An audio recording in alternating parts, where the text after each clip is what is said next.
कौन सा एग्जाम्पल? तेरा बढ़िया वही आ रहा है ना? हाँ, ला कौन चैप्टर से आया हुआ?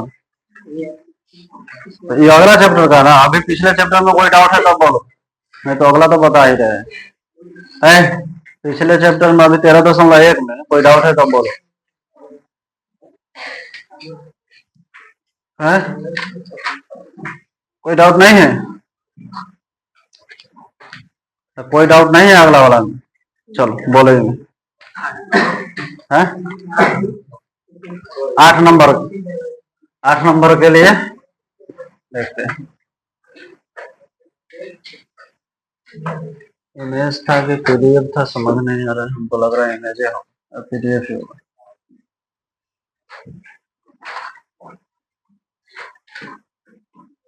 क्या हम लिखे थे? पीपीटी लिखे होंगे।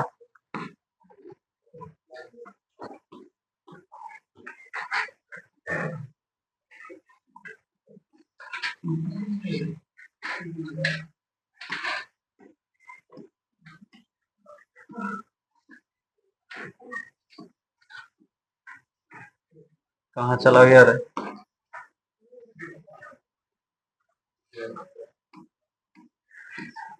और इस सवाल के लिए हमको पता था कि तुम लोग ये डाउट पूछोगे, इसलिए वो सवाल को हम पीपीटी के फॉर्म में लाए हैं बना करके, और पता नहीं कहाँ चला गया।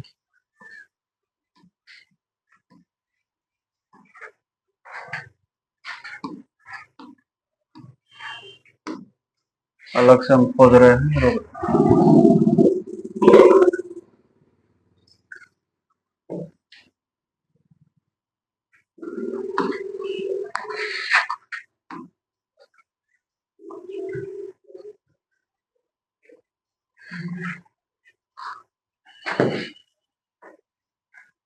है ना, ये वाला मेंसुरेशन।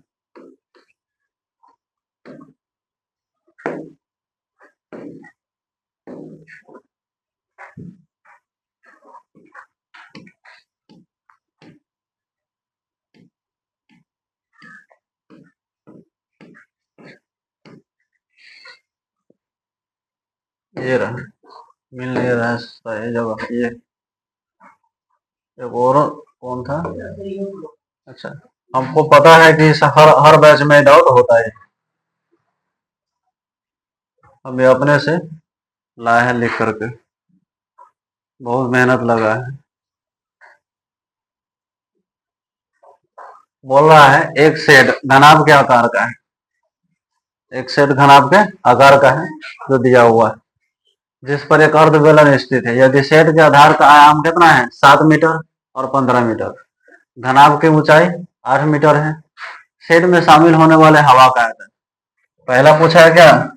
हवा का आयतन, हवा का आयतन पहला पूछा, हवा का आयतन दूसरा। उसके बाद में बोला ज्ञात करें फर्श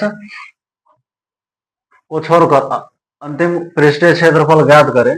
फिर से यहां मान ले शेड में रखी मशीनरी, फर्श को छोड़ करके क्या चाहिए? उसका पृष्ठीय क्षेत्रफल,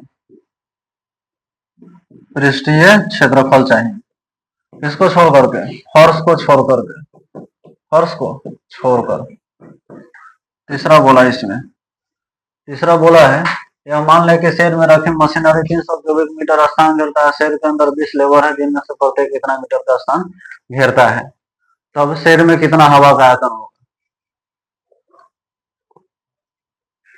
3 सवाल पूछा। शेष हवा का आयतन, शेष हवा का आयतन। तीसरा सवाल समझो पहले, अभी चुपचाप समझ लो। ऐसा है वो रूम है, ऐसा कोई फैक्ट्री है, ऐसा कोई कंपनी जो फिगर में दिया हुआ है, ठीक है। फर्श भी है, 4 दीवार है, और प्लस में ऊपर से अर्ध बेलनाकार छत बनाया गया है। अरे तुम जानते हो बेलन ये हो गया तुम्हारा, ठीक है। इसको काट दिया जाएगा तो क्या हो जाएगा? अर्ध बेलन। तो उस सेट का, उस कंपनी का, उस रूम का, उस बिल्डिंग का कैसा छत है? अर्ध बेलनाकार। अर्ध बेलनाकार। इसके तरफ ये लगा हुआ है अर्धवृत्त और इधर भी लगा है अर्धवृत्त। बात समझे? ऊपर से अर्ध बेलनाकार है, इधर अर्धवृत्त है, इधर अर्धवृत्त है, ऐसे नहीं बनाया जाता है। तो अर्धवृत्त ऐसा ही क्या है पीछे, और ऊपर से क्या है अर्ध बेलन है। तो इसमें क्या क्या चीज है? 4 गो दीवार है, नीचे फर्श है, और ऊपर छत कैसा है अर्ध बेलन है, और दोनों तरफ अर्धवृत्त लगा है। इसको तुमको दिया हुआ है आधार का आयाम 7 मीटर और 15 मीटर। मतलब ये जो तुम्हारा दिया हुआ है, मान लेते यही वाला दीवार है, तो ये दीवार कितना मीटर चौड़ा? 7 मीटर। ये वाला 15 मीटर। ये 7 है, ये 15 है। आई ऊंचाई कितना है? 8 मीटर। तो ऊंचाई कितना है? 8 मीटर। समझ में आया? बताओ हमको क्या चाहिए? पहला में हवा का आयतन। तो हवा का आयतन कैसे निकालोगे? पहले तो घनाभ का आयतन। पहले किसका आयतन? घनाभ का आयतन। और ऊपर देखो अर्धवेलन का आयतन। तो घनाभ का आयतन निकाल दो, और प्लस में अर्धवेलन। तो घनाभ का आयतन तो सीधे एलबीएस दिखाई दे रहा है, लेकिन अर्धवेलन का आयतन, बेलन का आयतन होता है पाई आर स्क्वायर एच। तो आर भी चाहिए, एच भी चाहिए। अर्धवेलन का निकालना है तो 2 से भाग कर देंगे, तो आर भी चाहिए और एच भी चाहिए। तो तुमको नहीं लग रहा है ये 7 है तो यह भी क्या होगा? 7 होगा। अरे वो 7 है तो वो भी क्या होगा? 7 होगा। वो भी क्या होगा? 7 होगा। वो भी क्या होगा? 7 होगा। नहीं तो त्रिज्या क्या हो जाएगा? 7 बटा 2। अरे अर्ध बेलन के लिए त्रिज्या क्या हो जाएगा? 7 बटा 2। अब बेलन की ऊंचाई कौन होगा?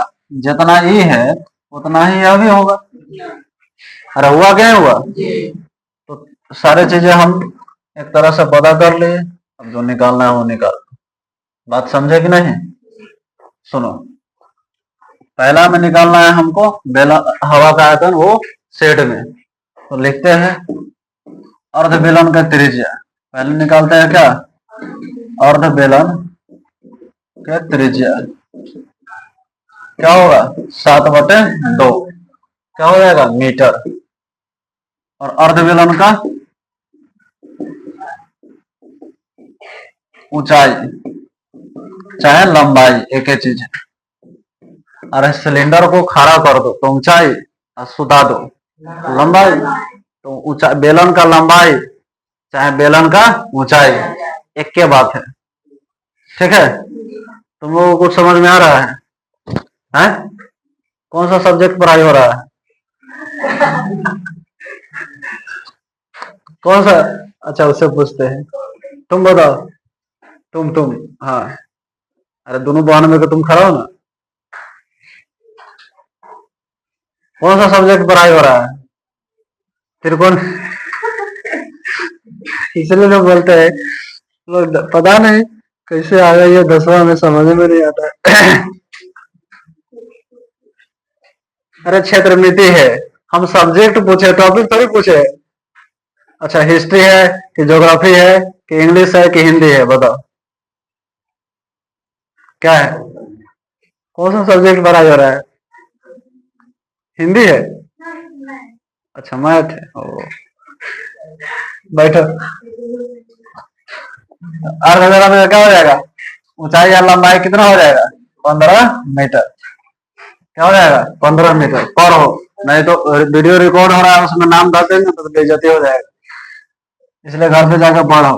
अर्धवेलन का ऊंचाई कितना हो जाएगा? 15 मीटर। अब निकाल दो। सेट में हवा का आयतन, सेट में हवा का आयतन। तो घनाभ का आयतन, घनाभ का आयतन, अब प्लस में अर्धवेलन का आयतन। अरे किसका आयतन? अर्धवेलन का आयतन। बात समझे कि नहीं? तो घनाभ का आयतन LBH। तो 15 गुना 8 गुना 7। अरे 15 गुना 8 गुना 7। अब बेलन का आयतन पाई आर स्क्वायर एच। अब भाग करेंगे 2 से, डायरेक्ट बैठा दे 1/2। पाई का 22 बटे 7, आर का मान 7 बटे 2, 7 बटे 2, एच का मान 15। बोलो ये गया? अरे गया कि नहीं गया? 15 अठे 120, 120 बोले तो 12 7 84, 840। यहां से क्या निकाले? अरे कितना हो जाएगा 840। यहां लिख देते हैं 840 आप प्लस में ये वाला तुम्हारा हो जाएगा कितना 11 गुना 15 गुना 7। अब बटे में कितना हो जाएगा 4। 11 है 15 है और गुना में 7 15 7 105 गुना 11 1100 11 पचे 55 1155 1155 में भाग करना है 4 से भाग करो तो कितना हो जाएगा 28 का 112 3 5 यानी 35 4 8 32 3 0 4 7 28 2 0 4 5 20 28.875 बराबर हो गया क्या। यहाँ पर 288 होगा 28 नहीं होगा 288.75 288.75 समझे कि नहीं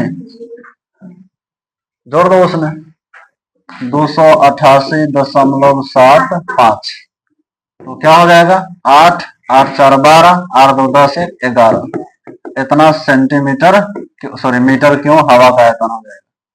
हवा का आयतन कितना हो जाएगा बोलो सही जोड़ है कि नहीं। अगला क्या है अब समझाए ना फिगर। अब तुम कोशिश करो अगला 2 सवाल बनाने का नहीं होगा तो लेट हो रहा है अगला बैच का टाइम हो रहा है हम अगला दिन इस दोनों को बता देंगे। हम इसमें बहुत सारी चीजें बताए हैं तुम्हारा दिमाग खुलेगा बनाओगे समझ में आएगा। अर्ध वृत्त है दोनों तरफ ठीक है।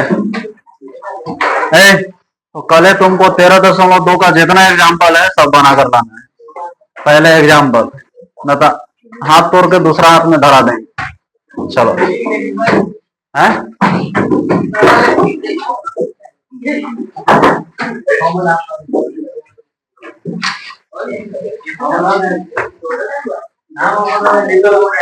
रुक जाओ निकलो निकलो।